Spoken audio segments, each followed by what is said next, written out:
నమస్తే, welcome to Zindagi media.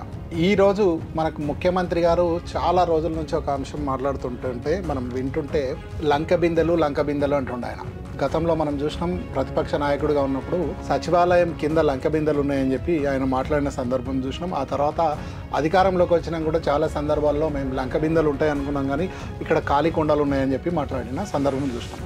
కానీ ఇప్పుడు హెచ్సియు భూములు ఏవైతే ఉన్నాయో, హెచ్సియు హైదరాబాద్ సెంట్రల్ యూనివర్సిటీకి సంబంధించిన 400 ఎకరాల భూమి ఇప్పుడు ప్రభుత్వం ఏదైతే అమ్మాలనుకుంటుందో అది చూసిన తర్వాత చాలామంది ఏమంటున్నారంటే లంక బిందెలు రేవంత్ రెడ్డికి ఖచ్చితంగా దొరికినాయి ఈ భూముల రూపంలో అని చెప్పి మాట్లాడుతున్నారు.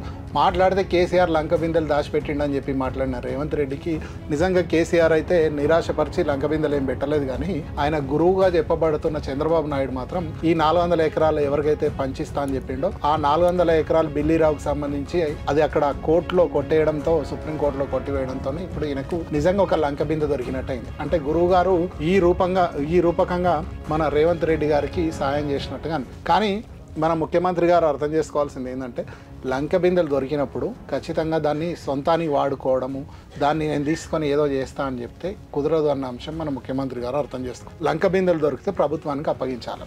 ఇప్పుడు ప్రభుత్వ పెద్ద ఈయననే కనుక ఈయనకు నిజంగా ఒక లంక బిందె లాంటి 400 ఎకరాల భూమి దొరికినప్పుడు దాన్ని సంరక్షించే బాధ్యత చేపట్టాల్సింది ఈయన.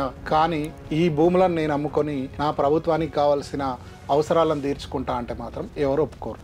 అయితే ఇప్పుడు రేవంత్ రెడ్డి గారు మాత్రం ఈ భూములను అమ్ముకొని ఎన్నికల్లో ఏదైతే హామీలు ఇచ్చినామో ఆ హామీలకు సంబంధించిన కొంత ఈ డబ్బు ద్వారా మనము ఆ హామీలను తీర్చాలని చెప్పి చేస్తున్న సందర్భం మనకు కనబడుతుంది. ఎందుకంటే మొత్తం ఈ ప్రభుత్వం వచ్చిన తర్వాత ఆదాయం పూర్తిగా తగ్గిపోయింది. నిజానికి సంపద సృష్టించి గతంలో ఎన్నికలకు ముందు మీరిచ్చిన హామీలు బడ్జెట్కి సరిపోవు కదా, ఎందుకు ఇంత పెద్ద హామీలు ఇస్తున్నారు, ఎట్లా నెరవేరుస్తారంటే సంపద సృష్టించడం మాకు తెలుసు, ఎక్కడెక్కడ ఖర్చు పెట్టాలి, ఎక్కడెక్కడ పొదుపు చేయాలి, ఎక్కడెక్కడ ఆదా చేయాలో మాకు తెలుసు, మేము ఆ విధంగా ప్రభుత్వాన్ని నడిపిస్తామని చెప్పి ఇదే ముఖ్యమంత్రి గారు, అంటే ఇప్పుడున్న ముఖ్యమంత్రి గారు అప్పుడు ప్రతిపక్ష నేత హోదాలో చెప్పిన తర్వాత ఇప్పుడు అధికారంలోకి వచ్చిన తర్వాత సంపద సృష్టించడం కాదు కదా, ఉన్న సంపద మొత్తం తగ్గిపోయింది. రియల్ ఎస్టేట్కి సంబంధించి మొత్తం పూర్తిగా రియల్ ఎస్టేట్ రంగం అయితే కుదేలైపోయింది. అమ్మకాలు, రిజిస్ట్రేషన్ ఆదాయం ప్రభుత్వానికి తగ్గిపోయింది. మొత్తంగా సంపద పూర్తిగా గతంలో రావాల్సినంత సంపద కూడా రాకుండా పూర్తిగా సంపద అంతా తగ్గిపోయిన పరిస్థితి ఉంది. ఈ క్రమంలో రోజువారీ కార్యక్రమాలు నిర్వహించడానికి కూడా ప్రభుత్వం దగ్గర డబ్బు లేని పరిస్థితికి ఈ ప్రభుత్వం తీసుకొచ్చింది. ఇప్పుడు ఈ సమయంలో 400 ఎకరాలు నిజంగా లంక బిందెలాగా ఈ హెచ్సియు భూములు దొరికినాయి రేవంత్ రెడ్డి గారికి. మరి అలాంటి లంక బిందెను ఆయన వదులుకుంటారా అంటే మొత్తంగా కాంగ్రెస్ కానీ, ఇప్పుడున్న బీఆర్ఎస్ కానీ, బీజేపీ కానీ, హెచ్సియు విద్యార్థులు కానీ ఆ లంక బిందెలు అమ్ముకోకుండా మొత్తంగా ఆయనని ఇబ్బంది పెడుతున్న పరిస్థితి ఉంది.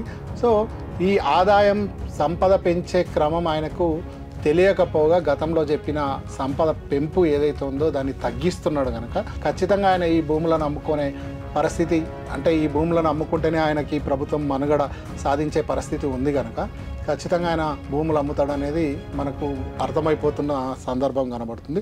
బీఆర్ఎస్ కానీ, బీజేపీ కానీ, హెచ్సియు విద్యార్థులు కానీ మరి ఎలాంటి కార్యాచరణ తీసుకొని ఈ భూముల అమ్మకాన్ని ఏ విధంగా నిలిపివేసే పరిస్థితి తీసుకొస్తారు, పర్యావరణవేత్తలు కూడా మాట్లాడాల్సిన అవసరం ఉంది. ఎందుకంటే అది నిజంగా అదృష్టవశాత్తు అక్కడ ఏదైతే హెచ్సియు భూములు కేటాయించారో అక్కడ కొన్ని వందల వృక్షజాతులు, కొన్ని వందల పక్షులు అవన్నీ దానికి ఒక నిలయమై ఏర్పడకుండానే ఒక క్రియేషన్ ఏదైతే ఒక ప్రభుత్వం చేయాల్సిన పనిని అది అక్కడ ఈ మూగజీవులు కానీ, ఈ పక్షులు కానీ అక్కడ నివాసం ఉండే అదంతా ఒక మంచి అటవీ వాతావరణం ఏర్పడిన సందర్భంలో ఏ ప్రభుత్వమైనా దాన్ని పరిరక్షించాల్సింది ఉంటుంది. కానీ ఇది ఒక లంక బిందె అనుకొని దాన్ని ఈ ముఖ్యమంత్రి గారు అమ్మే ప్రయత్నం చేస్తే మాత్రం నిజంగా అది రాష్ట్రానికి, అదేవిధంగా హైదరాబాద్ నగరానికి చాలా అన్యాయం చేసిన పరిస్థితి ఉంటుంది. సో ముఖ్యమంత్రి గారు ఈ లంక బిందెను వదిలేస్తారని మనం ఆశిద్దాం.